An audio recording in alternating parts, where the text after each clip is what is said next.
is real. What's the one thing that terrifies veteran paranormalist Kathy Kelly? And what on earth does this have to do with Abraham Lincoln, Sharon Tate's murder, the Big Bang Theory, Edgar Allan Poe, and the Marvel Universe? On this episode of Curious Explorers, we talk about everything from precognition and precognitive dreams that foretell doom. Can you use this information to change your future? And what on earth does this have to do with Burt Goldman, who made quantum jumping famous? In other words, picking a parallel universe future you and using that to change the course of your life. Stay tuned for this and more in this episode of Curious Explorers. So hi, everyone. Welcome to another episode of Curious Explorers. I'm Tracy Stein here with my good friend and veteran paranormalist, Kathy Kelly. Hi, Kathy. Hey, Trace. What's up?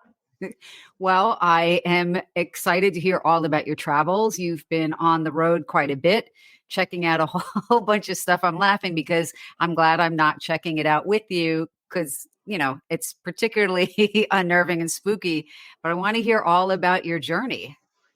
Yeah, well, I hopefully will be bringing a lot of this content to everybody. As you know, I started about a week ago. I've been throughout the Northeast at this point. I'm now in West Virginia. That building behind me is the Trans-Allegheny Lunatic Asylum, and I'll be investigating that tonight. Hopefully at some point I'll be bringing some exciting footage for all of you guys. But that's why we're doing this way versus us being in the same room, because we're both curious and we explore different things, right? So this time I'm exploring in a lunatic asylum, and as one does, as one is wont to do, as you do. Right, absolutely, as I love to do. So I was thinking we had been talking last week about a very, very specific event, very, very specific subject matter. And it got me thinking about what parts of the paranormal are not haunted related, or not necessarily spirits or ghouls or jump scares or things that are that can still be very unnerving, but don't necessarily fall into kind of one of the more accepted definitions of paranormal. And you and I were talking about things that scare us. And it occurred to me that one of the things that I find very unnerving are stories of precognition and Yes. stories of premonitory dreams. Now, in the museum, we have a couple of artifacts that are associated with those things because there are large historical moments that have been published. And you and I were talking about that. And it kind of just got me on this idea of like, well, what else is there that's out there? And so I thought I would bring to you a little research that I did about precognition. And I thought it would be broader than it was. But when I started doing my research, I kind of really distilled down to a more narrow path, which I thought would be more easy to, well, I thought it was fascinating, but I also thought it might be more easy to discuss. So I'm going to read this to you. You feel free to interject as you are wont to. And these are just some of my ideas, but they're supposed to spark conversation. Great. Paranormal is a blanket term that covers so many subjects, and we always get caught up in the spooky and the atmospheric. But some of the broader subjects, some of the subjects that don't fall comfortably underneath that umbrella are just as fascinating, and some of them to me are scarier. One of the subjects that's always enthralled me, and you and I talked about it, was the idea of premonitory dreams or precognition. In other words, knowing something before it happens, and then having some kind of phenomena occur that shows that your dream was true or your thought was true. It's not always dreams. Sometimes it's just a feeling. And of course, what scares me about that, and it scares me on like a molecular level, is that it seems to imply that if we can pre-know events, then at least part of our experience, our human experience, is predetermined. It's already written. And I find that terrifying. In other words, our chapters are already written. And that, as queen bee, independent woman, I don't like that. I don't like the idea that I'm on a road because somebody else put me there. It's more complicated than that, of course, because the tentacles of precognition can also lead one down different rabbit holes like time travel, collective thinking, alternate timelines, and different planes of existence. I was thinking about this the other day because this actually happened during a conversation I was having with a friend of mine where she had this intense, and I think this happened with you too. She had this intense sense of deja vu. And Definitely. we all have moments of deja vu where we stand up and we think, oh, I feel like I've done this before. A lot of times it's happening during something mundane. So you probably have done it before, but there's something about it that's not about the repetition of it, but that's about the totality of the experience. And it can be very unnerving because you can't quite put your finger on why. And it feels unfamiliar. So even though the moment feels familiar, the feeling doesn't feel familiar. And so sometimes those experiences are so strong that we stop what we're doing and we reference it. I've been here before. This has happened before. And a lot of times we think, I must have dreamt this, which is to where it's like almost accepted to us that we do dream these things. And so, in fact, we do know that famous people who have been victims or who have died, um, have in fact recorded having had these moments prior to these things actually happening in true life. So, and the reason why I'm referencing famous people is because reporters don't generally interview regular people when they're having moments of deja vu. Um, and these cases are particularly interesting to us as investigators and as people because they're evidentiary, because the stuff is recorded before it's happened. So it's not necessarily someone saying, I had this experience of deja vu and then it happened. It's someone saying, I had this weird dream, right? Or I had this weird vision. And then that's recorded and written, and then the vision or the dream comes true. So I'm going to give you a couple of cases of those. Okay. One of the most famous, of course, is Abraham Lincoln. Knew you were And going to I'm say that. huge Lincoln file, right? Love Abraham Lincoln. But he reportedly spoke of a dream where he saw himself laid out on a funeral shroud in the East Room of the White House, which was not traditionally where funerals were held. He actually was wandering through the White House, heard screaming and crying and keening, walked into the East Room and turned to a young man who was a Union soldier who was standing guard there, and said, "Who is mourning? Who is grieving in the White House?" And in his dream, the young soldier said, "The president has been shot. He was felled by an assassin's bullet." But here's the thing: he was Abraham Lincoln. He was hated by 50% of the population.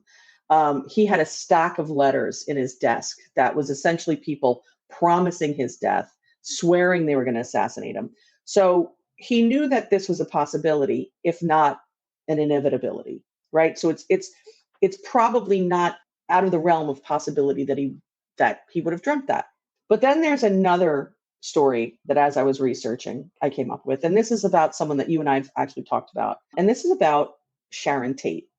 Sharon Tate was one of the murder victims of the Manson family. And she starred in a series of films just prior to her death. She was really becoming kind of famous. And she had an interview with the magazine Marie Claire. In that interview, which was about a year before she died, or within the year before she died, she claims to have seen someone tied up on the staircase of the house that she and her husband were renting, and that she saw Jay Sebring in the dream with her. Jay Sebring actually did end up dying with her. He was also murdered by the Manson family. In the nightmare where she saw this person tied on the stairs, she could not tell if that person was male or female, Mm. but that person had been killed by having their throat cut. And Mm. now Jay Sebring, of course, died defending Sharon Tate, and he was stabbed to death by the lunatic soldiers of Charles Manson. So here's the thing with things like that. Like what's really impressive about that is that she was like, I had this crazy dream. And it was reported, and the reporter has the notes of this occurring 3 or 4 months prior to essentially this playing out. But those two experiences that I'm talking about are very personal, right? So they're very much about themselves, and they're crisis driven, right? So it's about your death. Now, the Lincoln thing, you could say, well, he had this thing, he was president, It wasn't unlikely that he would be assassinated. Sharon Tate, though, really had no reason to think that there would be some kind of violent crime in the house that she was renting, because ultimately she was killed because of a mistake that was made by the killers. They went to the wrong house. So she wasn't the target. There was no reason for her to think, wow, gee, I wonder if she was living in a safe place. There'd never been, horrific throat slicing murders there in the past. She So, wasn't famous enough for somebody to be really and focused on her. and it wasn't a common thing. It No. wasn't, it wasn't a common thing that happened. And the fact that Jay Sebring was there, yeah, he was a very good friend of hers, but he didn't live with her, you know. So in doing some additional research, but those are very personal, right? Those are, Right. maybe they speak to our personal fears or whatever. So then I kind of dug a little bit deeper. And some cases of precognition, though, they defy any simple explanation. So for me, when COVID-19 first became the epidemic that it became, right, in the early weeks, the first thing that I thought of was Edgar Allan Poe's Masque of the Red Death, right? Because we were splitting into the haves and the have-nots, where there were people who kind of were like, well, I'm just gonna, go live in isolation, but I'm wealthy and I can do all these things. And then you had people who just weren't going to be able to be as protected as others. And there was this weird way that we were splitting. But in Poe's Masque of the Red Death, a plague emerges and the haves hide themselves in a walled city, but death comes for them relentlessly. The plague of the Red Death was the most fearsome ever seen in Poe's work, and Prince Prospero, who was the person in charge in his work, decides to take the most influential, beautiful, and wealthy people of his court into seclusion, where they live luxuriously while his subjects die in abject pain by the thousands. Mhm. Quote, the external world could take care of itself. In the meantime, it was folly to grieve or to think. End quote. And after 6 months, the world outside, unknown to them because they're in isolation, the prince decides to throw a mask, a big party, right? And at the height, which is of course disgusting, at the height of hubris, um, and really shows his disdain for the seriousness of the plague. And of course, death attends, right? Death manages to get in. Maybe it gets in a cask of wine, or maybe it gets in some way. But I thought that Poe's work was strangely accurate to what happened to us, right? It happened to the world. But it was neither the first nor the best example of Edgar Allan Poe predicting the future. There is being ahead of your time, and then there is literally defining the phrase being ahead of your time. In his work, Eureka, published a year before his death, so in 1848, and ultimately banned in Russia, where he was hugely popular for its novel and absolutely revolutionary idea. This long and complex poem speaks of a universe ever expanding and having been created in one instantaneous flash, derived from a single primordial particle. This is 1848. This is 1848. It's something conceptually inconceivable, even by the greatest scientific and astronomical minds of its time. It's not something that even begins to enter the realm of theory until the 1920s. Now, had people heeded him, there would have been a long running television show called One Instantaneous Flash, which would have introduced the public to the private lives of hardcore comic nerds who unravel the mysteries of the universe. But we had to wait for the Big Bang Theory, and that's why we have a TV show called The Big Bang Theory.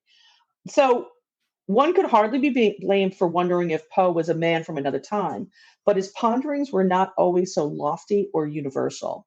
It wasn't always conceptual. He also seems to have predicted the fate of a single person in minute detail. The narrative of Arthur Gordon Pym of Nantucket is Poe's full-length novel. He wasn't very successful in his life as a short story or a long short story writer. He did have some popularity with his poetry. It didn't pay a lot. He actually made most of his money as a critic. He was a very good critic, which of course also led to him having lots and lots of enemies. Poe was cursed, certainly in his own mind. with a lack of success with his short story work. And he wrote this in 1838 as a way to try to see if he could generate some money.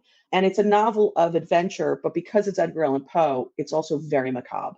It was, and it's almost like a horror. There's a horror element to it, and it was the horror element that likely condemned the work. It was considered to be too macabre for adventure people and a little bit too dark for the public.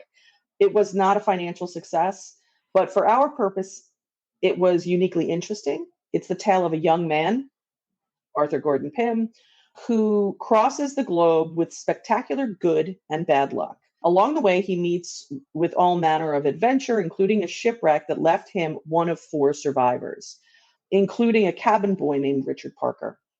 And while the survivors drifted aimlessly on the unforgiving ocean and time passed, the survivors realized that starvation was imminent, and it was decided that they would draw straws, and whoever drew the short straw would be killed and eaten. Oof. Unfortunately for poor Richard Parker, the youngest of the group, he was the tenderest and he drew the short straw. Now, this seems fairly typical of Poe, right? It's a kind of gross thing. It's dark, it's macabre. And the novel was that way. It was dark and it was long, and it's not among his most commonly read works. But this becomes more interesting when one learns of a yacht called the Mignonette. And this is actually, in reality, this is a historical yacht. There were four sailors. Three of them were very experienced, and one was a young cabin boy. They left England in May of 1884, so roughly 36 years after Poe had written and published his work, to deliver a yacht to its new owner in Australia. Now, the yacht was an inland vessel. It was not designed for transatlantic crossings, but these were very experienced sailors, and this was how they planned on getting it there. So the captain was very, very experienced. They thought they would be able to deliver this boat with no issues, and they were fine for about 2 months. Unfortunately, in July, as they came around the Cape of Good Hope, their luck ran out. An unexpected gale took the yacht and completely destroyed it. The four men survived in a small, poorly constructed lifeboat, and they too drifted aimlessly. They drifted for 3 weeks with no real provisions. Now, one of the four survivors was a young cabin boy named Richard Parker. He literally had the same name as the person in Poe's work. He became delirious with thirst and he drank seawater, which made him even sicker. And two of the remaining three survivors thought, well, he's done for. And so they decided to kill him and eat him. And they did. Oh, They did. They killed him and eat him. They ultimately were rescued. So oh my God. ultimately they survived. He obviously did not, but ultimately they survived. They were arrested and tried, and ultimately they were convicted for manslaughter. However, because of the circumstances, which was essentially if they hadn't consumed him, they would have died, but they killed him in order to do it. So it wasn't that he died and then they cannibalized him; they killed him. They served only 6 months, and they were a little bit upset at having done that, having gotten that, because they really felt that it was self defense, from Ugh. that they had to. However, right, all of that aside, this was a very well publicized event. It was news around the world. It changed maritime law, but it occurred literally 30 years after Edgar Allan Poe died. 36 years before, after he published it, and 30 years after he himself was in the ground. So it's not like he could have read this newspaper or, maybe heard about it, in transition. So did Poe once again reach into the future and pull off the details of a single case? It was really well publicized at the time. However, it was almost 40 years after his story. Is it just coincidence?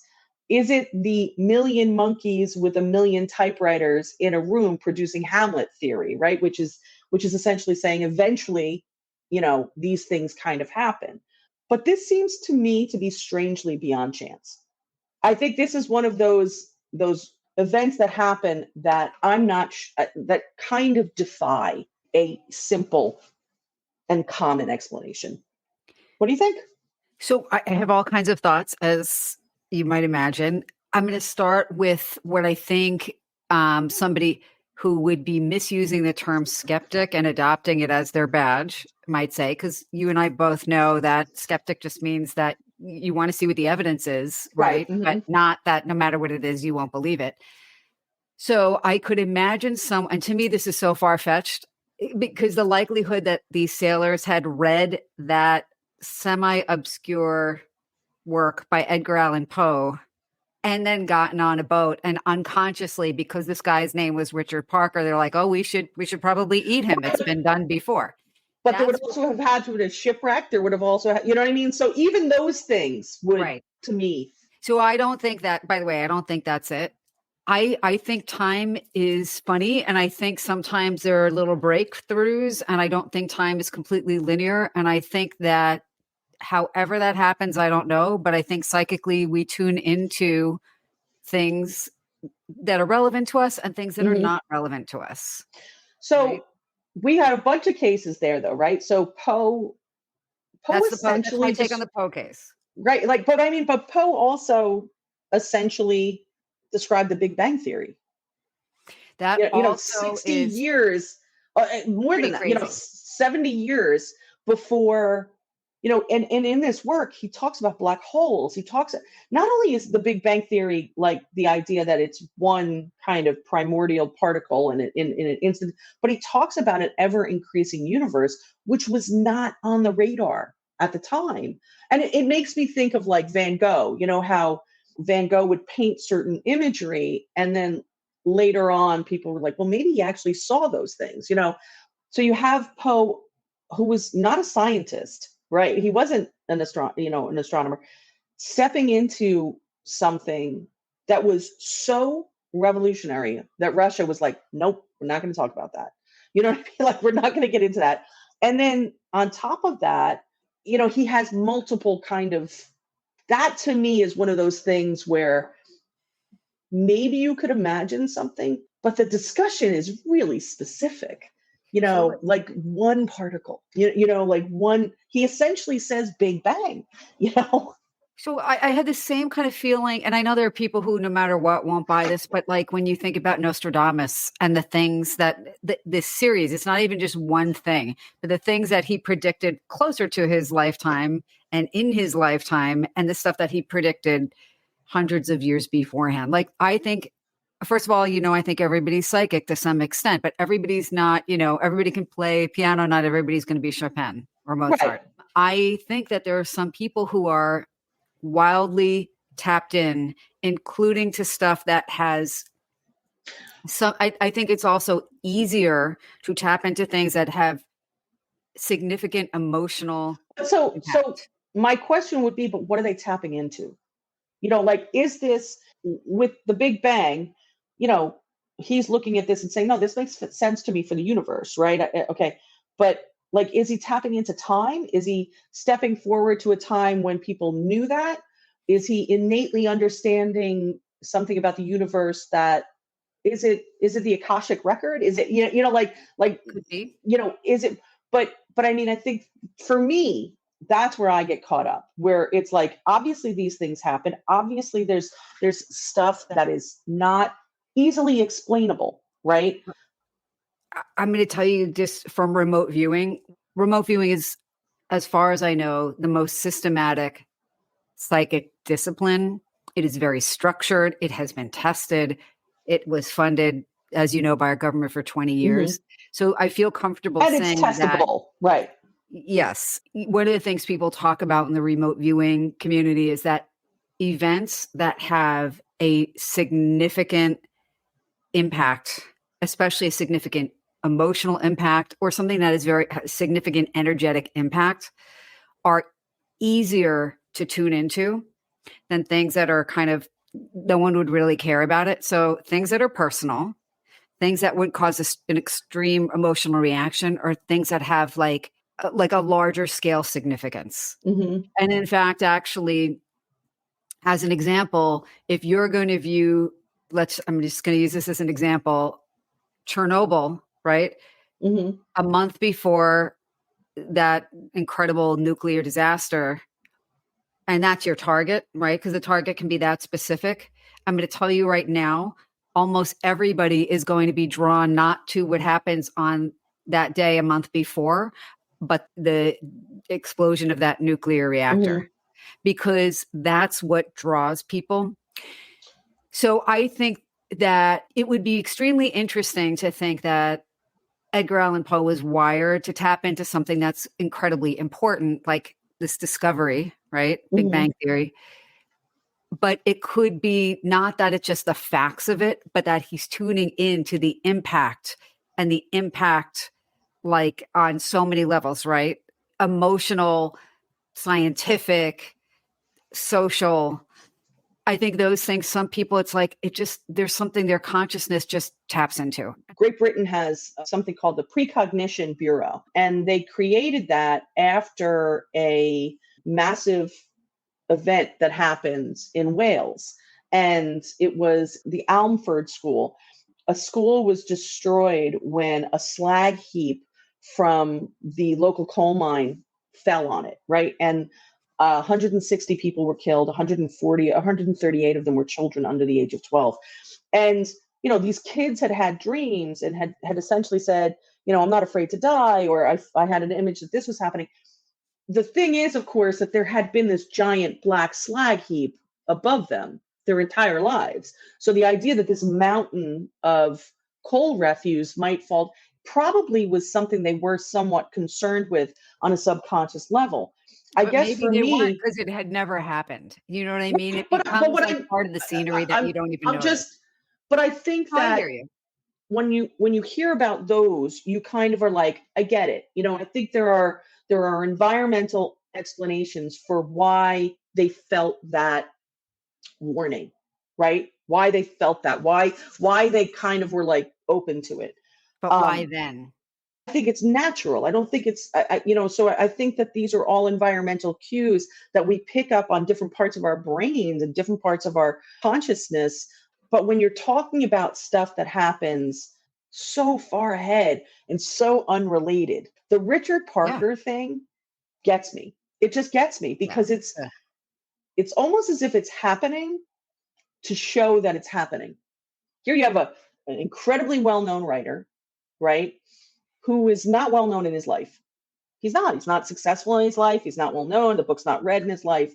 No one really pays any attention to it until this other event happens. It's almost like write this so that 40 years from now, people will look at this and say, wow, there's something else to this. You know what I mean? I'm not arguing one way or the other with it because I have no idea how to explain it. I accept it as paranormal in nature.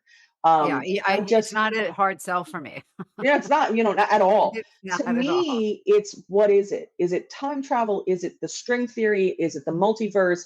Is it the idea that time doesn't move linearly because we know that it doesn't? We know that it curves. We know that it turns. We know, all of these things we know now. We know that they're empirically proven, and we also know that time is not. It's not as strict as Back to the Future would have us believe. They may not be predestined or predetermined in the totality of time, but they might be in your individual time. And I actually would love for us to kind of talk a little bit about that, because what you said in the beginning of our conversation was, and you referred to yourself as a queen bee, which you are.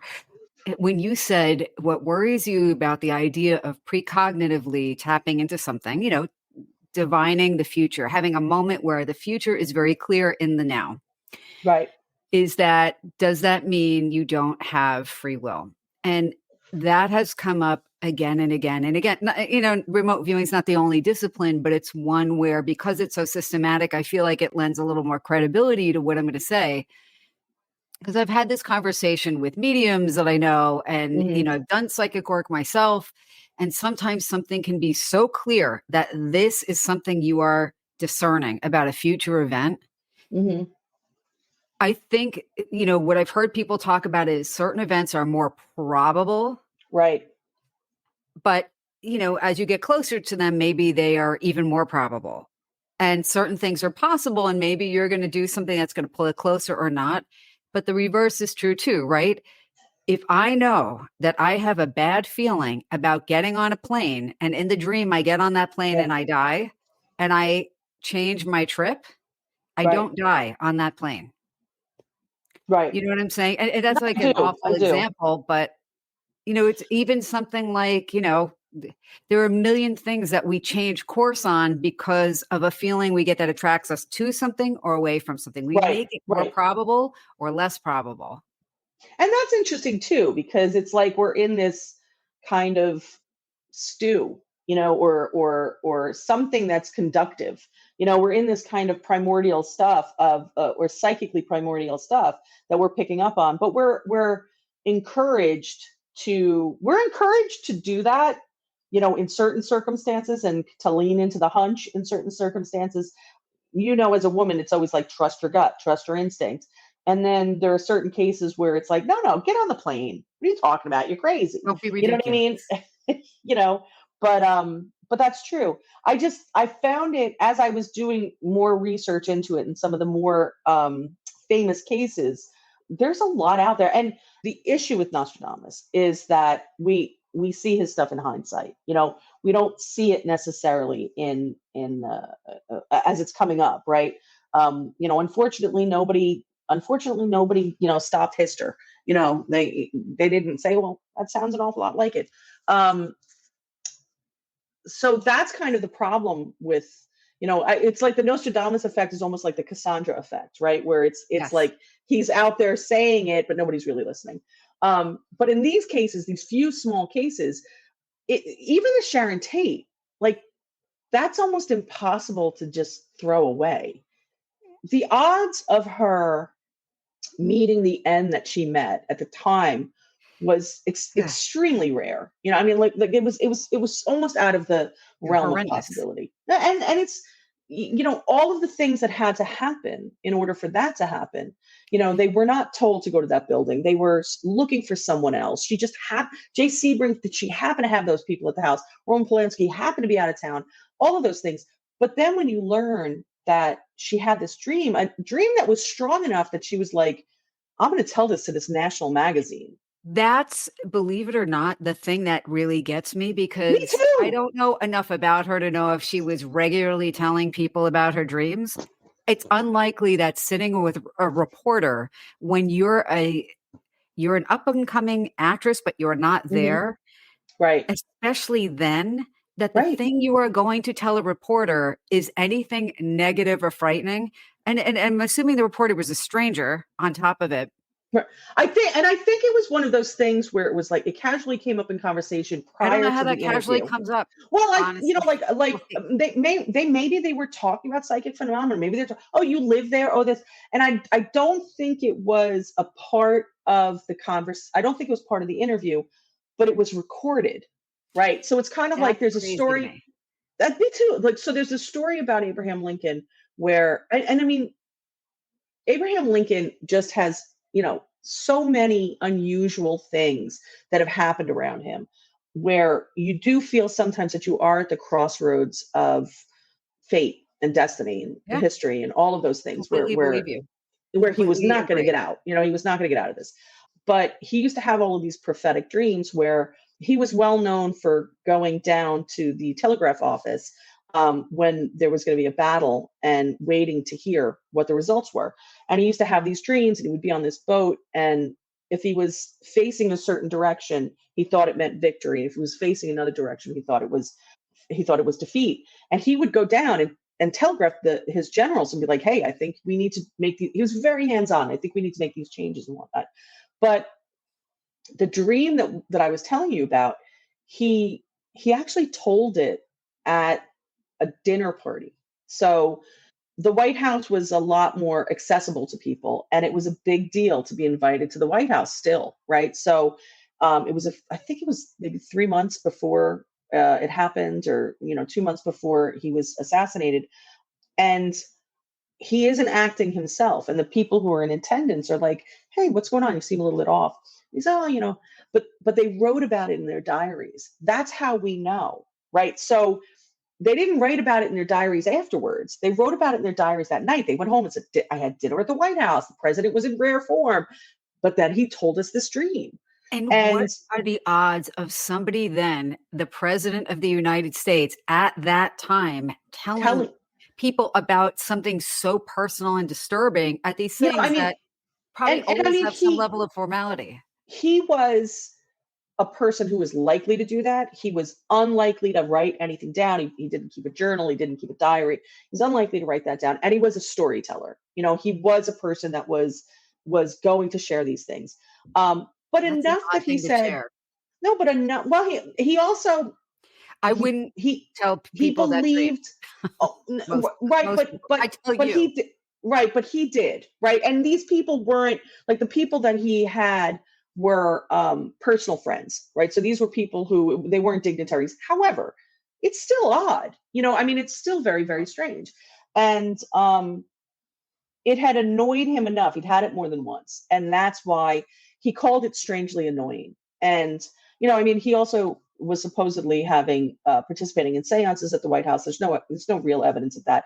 I would not put it past him. Knowing Just talk about the dream. Lincoln, yeah, and knowing him through that, I would not put it. And I wouldn't put it past him that he had seances. I wouldn't. I think he was a person that was strangely in tune with fate and unusually in tune with fate.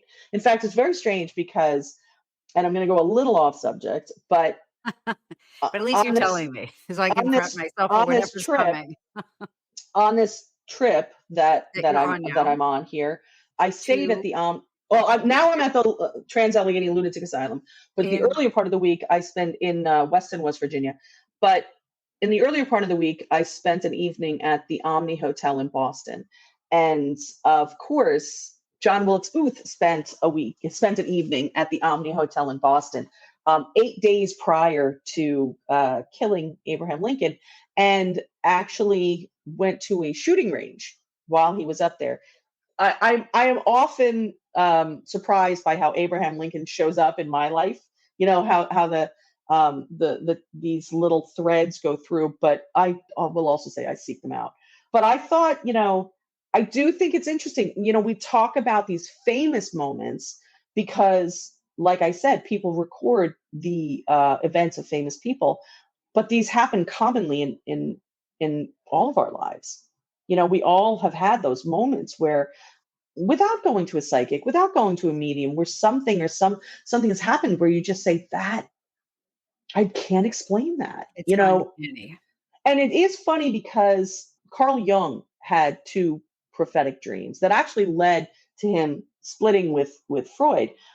He believed he was shown world wars in those dreams. He believed that he had these dreams, which again, you could say, well, you know, the politics of the time, but, you know, he saw pestilence and he saw things that had not yet, like he saw mustard gas, which had not yet been, you know, used in warfare. But these things, whether or not you believe in them, have had an impact on, you know, there was another one where Oppenheimer couldn't get past a certain mathematical equation that he couldn't get past and fell asleep, had a dream, and it came to him in a dream. So you can say, well, that's the brain working, or maybe it's a little nudge, you know, like maybe it's something else working a little bit. Like I said, I find it unnerving. I'm not afraid of ghosts. I'm not afraid of demons or anything like that. A little afraid of demons. But this I do find unnerving. I do find it Yeah. unnerving. No, you know what's so funny is that I don't find it as unnerving. I mean, and you and I've had these conversations. We've both had all kinds of, psychic experiences. I actually think having precognitive dreams I think it's actually fairly common. I think the people who say, well, I don't remember my dreams are actually still tapping into something. They just don't consciously remember them. Right. Maybe when they do connect to those things, they're having that deja vu moment where they can't quite put their finger on why it's so familiar. Right. But Right. psychic experiences in general are fairly common. And I think a lot of times people just don't like to talk about them in that language. So they come, like you were talking about, gut feelings or hunches. And there are people who say they had a hunch and who have them all the time, but won't say they had, they won't call it psychic. I'm just going on a little bit of a tangent, if I may, because, I've recommended to people, oh, you've got this going on. You've tried every mundane means to get clarity on this. Well, what about consulting with somebody who's very psychic and Right. doesn't have a personal investment so that it's not clouded, whatever comes through. Right. And people are like, oh, no, that's not for me. Some people because they say, well, it's not possible. And other people because they say, God, I don't want to know. I don't want to know whatever they tell me. And I kind of feel like if you get the information, Right. there's some utility for you, whether it's preparing yourself or making a change. No, So I yeah, find those absolutely. things like, yay, not scary. To me, what's scary is it honestly, it's just that one concept of we're just pieces on a board. I mean, you and I have talked about this as well. I personally don't believe, generally speaking, that when you go to a psychic, I think that person is using whatever ability they have, which might be more heightened than yours or less heightened or equal. But I don't generally think that you get information that you consciously seek out that you can't change. I've talked to lots of psychics in my career, lots of people who are professional psychics, and they'll say, if I'm telling you this, it's because there There's a is a way to reason. change it. And there is a way that it doesn't have to be the way that it is. It's very much, like a Christmas Carol, where it's like, I'm telling you this because you still have you can't change the past, but the past can change you. And therefore, the past can change your future. But, to me, this was one of those interesting subjects where once I started digging into it, I was like, oh no, I'm going down this rabbit hole. And I decided to stick with the more famous stuff because nobody wants to hear what Lenny Lincoln had to say. They want to. I mean, you and I do. I find it fascinating. And there's Right. the Ryan Institute published a great book on it, which I'll try to pull together. I think it was Dr. Sally Feather wrote a book about precognition, Yes. and it's a great book. And it's literally just people telling their stories without they're not getting anything from it. They're just saying this happened in my life. I find that very compelling. I lean in on believing people because I think it's very easy to throw stuff away. But this is, this is the minutia of people's lives, and I think that they generally are honest when they're sharing it. I have another somewhat tangential thought, and we can talk about it in this episode. We could talk about it in another episode. I'm okay either way. But also to your earlier point about to what extent are things changeable or not, precognitive things are foretelling something that's changeable. We have free will, we don't. Have you heard of Burt Goldman? I'm not sure. Okay. I hadn't heard of him until a few years ago, and actually his work was very interesting. The Cliff Notes version is he is a guy who very much believed in parallel universes, but that Hmm. in this current life that you're in, you could tap into one of your other parallel lives and learn a skill more easily Well, that you don't have now, change the trajectory of this life by tapping so into an alternate experience. so 2 points. One, make sure that you reference what Cliff Notes are because lots of people listening to them will have no idea. Ah, the And, short, and concise two, version, the two, bullet-pointed version.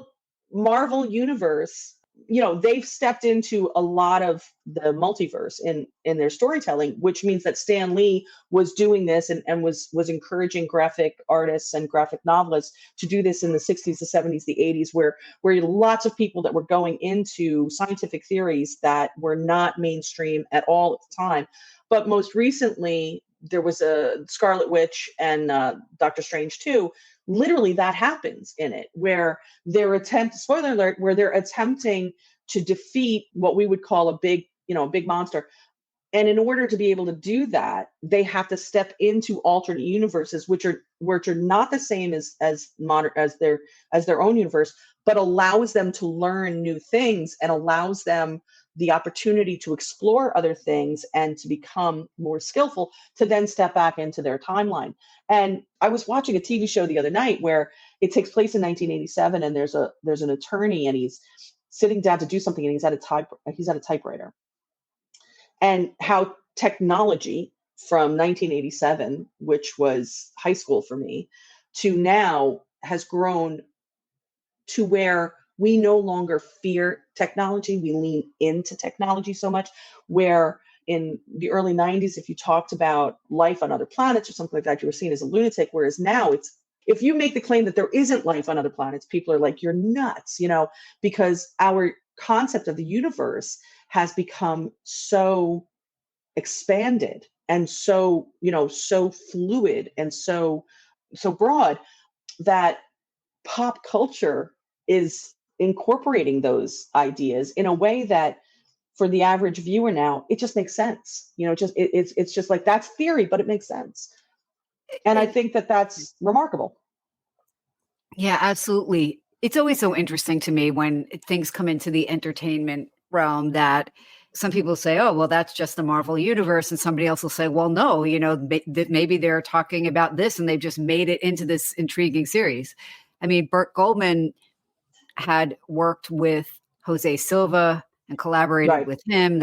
For anybody who's new to that name, Silva Mind Control. Now Mind Valley is kind of re-upping the Silva Mind Control teaching, but basically it is tapping into something different that you want to make happen for you in your life, even before people were talking and using the term manifesting. So Burt Goldman was using the term quantum jumping. Mm-hmm. But again, I think he was talking about things like that before the term quantum was really in the common vernacular. Right. He had all of these examples in his own life of applying these things.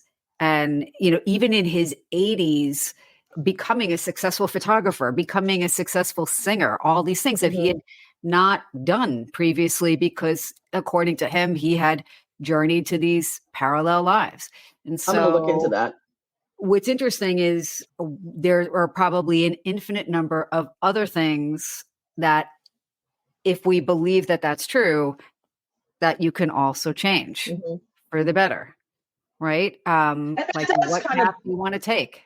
That does lead us back to what we talked about, like to the kind of much more casual subject of precognition, because that makes sense, that you could step into a timeline. I say it makes sense. It makes sense. It makes sense academically. I think that people might still have a difficult time with it in their reality, which doesn't mean that it won't. We have lots of problems, accepting things in our reality that are true. Right here. Guilty. All of us, everybody. But if you precognitively, you tap into something, you're like, I don't like the feeling of what came in my dream or in my meditation or whatever, or the vibe I got. So what do I want to be different? Because really, this is super interesting to both of us and to a lot of people in and of itself, even if there was no utility to it. But there might very well be quite a significant utility to tapping into. I feel like there always was, though. Like I do feel like there was a utility to all of those things. Maybe if only for Richard Parker to not become a sailor. But I don't know if you watched the most recent it's not American Horror Story, but it's another series Mike Flanagan does. And Mike Flanagan is a really great director, but he also has the most remarkable way of talking about death and consciousness, and allows his performers to go into these massive monologues that are just beautiful and poignant and smart. And he does it in all of his series. And I mean, they're really remarkable. He recently did a series of, I think, 8 episodes that there was an overarching story, but it was based on the works of Edgar Allan Poe. So each episode was a work of Edgar Allan Poe. And it was great. It was fun. It was a lot of things.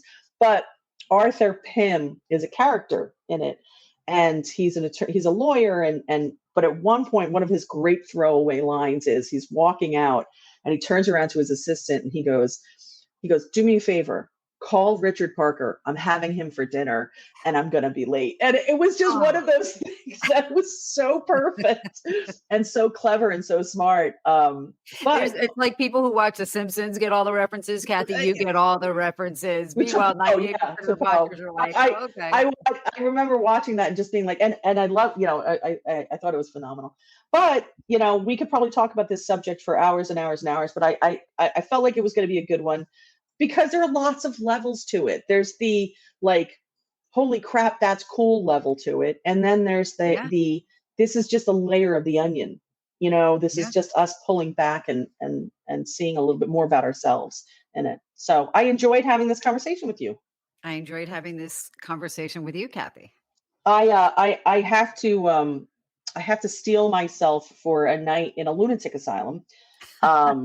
So I'm Of probably going course to you nap do. before, Of course you do. if, I do have to say, if something interesting does come up, I am going to call you. I Please am going to do. bring you into it. I'm going to bring you into it. Um, Virtually. So, in an upcoming episode, we'll hear more about your overnight expedition investigation at Trans-Allegheny Lunatic Asylum. I didn't make up the name. That's what it is in you're West right. Virginia. And it's not a PC name.